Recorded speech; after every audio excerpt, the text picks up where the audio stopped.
Ukrainian President Volodymyr Zelensky confirmed that civilians were being evacuated from a steel factory in the dilapidated city of Mariupol. The gist: siege of Mariupol turned the port city into a wasteland.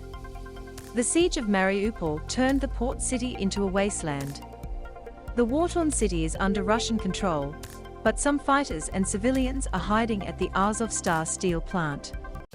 The war-torn city is under Russian control, but some fighters and civilians remain in hiding at the Azov Starr steel plant. According to reports, a facility of the Russian Ministry of Defense in the southern region of Belgorod on the border with Ukraine is on fire. Mr. Zelensky said on social media that 100 people were on their way from Azovstal steelworks to the Ukrainian-controlled area. The images showed a group of about 50 civilians arriving in the village of Bezemen, in the Donetsk region, about 30 kilometers east of Mariupol, holding Ukrainian license plates in a convoy of Russian troops and vehicles bearing the United Nations logo.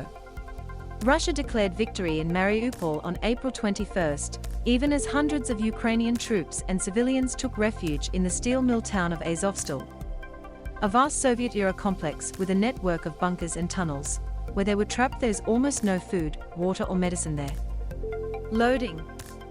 Mr. Zelensky noted that a meeting with evacuees was being planned for Monday in the southeastern Ukrainian city of Zaporozhye, formerly a stopover for refugees from Mariupol. Negotiations to evacuate civilians have repeatedly failed. Zaporozhye is about 230 kilometers from Mariupol. As many as 100,000 people are believed to remain in blockaded Mariupol, including as many as 1,000 civilians, crammed with an estimated 2,000 Ukrainian militants under Soviet-era steel mills, the city's only untouched the part occupied by the Russians. Negotiations to evacuate civilians have repeatedly failed in recent weeks, with Russia and Ukraine pointing fingers at each other.